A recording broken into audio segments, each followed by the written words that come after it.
В Акмулинском университете проходят демонстрационные экзамены. Промежуточная аттестация в таком формате проводится впервые. Демо-экзамен подразумевает проведение студентом занятия или его фрагмента, где участниками выступают волонтеры, а экзаменационная комиссия наблюдает за процессом через специальное затемненное стекло – зеркало Гизелла. 2 площадки для проведения таких экзаменов открылись в этом году во 2-м учебном корпусе. Сегодня у нас как раз первый раз мы опробируем демонстрационный экзамен по общепрофессиональному модулю у 4-го курса. Ребятам, дано задание разработать конспект неурочного занятия и продемонстрировать его для волонтеров нашего 1-го курса.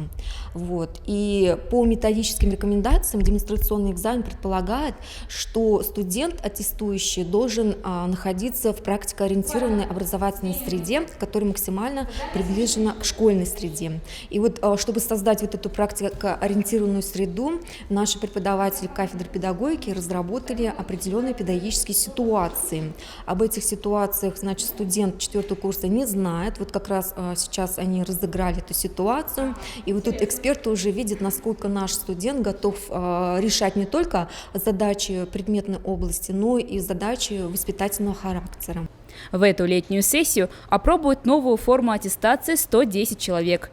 Первыми сдавали демо-экзамен студента 4-го курса 3 институтов. Института филологического образования и межкультурных коммуникаций, Института исторического, правового и социально-гуманитарного образования и Института физики, математики, цифровых и нанотехнологий. Сам экзамен, процесс, получается, он отличается очень сильно от традиционных нами пройденных экзаменов, потому что у нас есть интерактивная доска, у нас есть ассистенты, различное оборудование, которое записывает нас, это видео и аудиооборудование.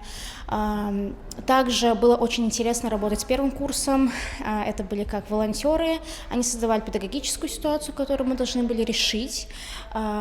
Очень было интересно, что мы не знаем, чего ожидать, то есть какая педагогическая ситуация в принципе будет. Нужно было собраться с мыслями и решить ее как можно скорее. Именно для студентов педвузов это 100% полезный экзамен, так как, во-первых, ты работаешь с аудиторией, что редко бывает на экзамене, то есть на экзамене ты либо с преподавателем, либо электронный ресурс какой-то. Здесь ты работаешь с аудиторией.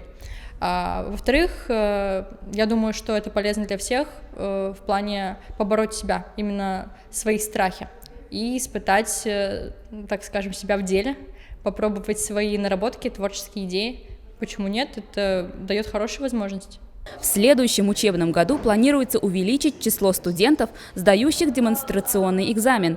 Оценивать уровень подготовки студентов Башгоспедуниверситета будут действующие учителя и директора школ, которые смогут пригласить молодых педагогов на работу.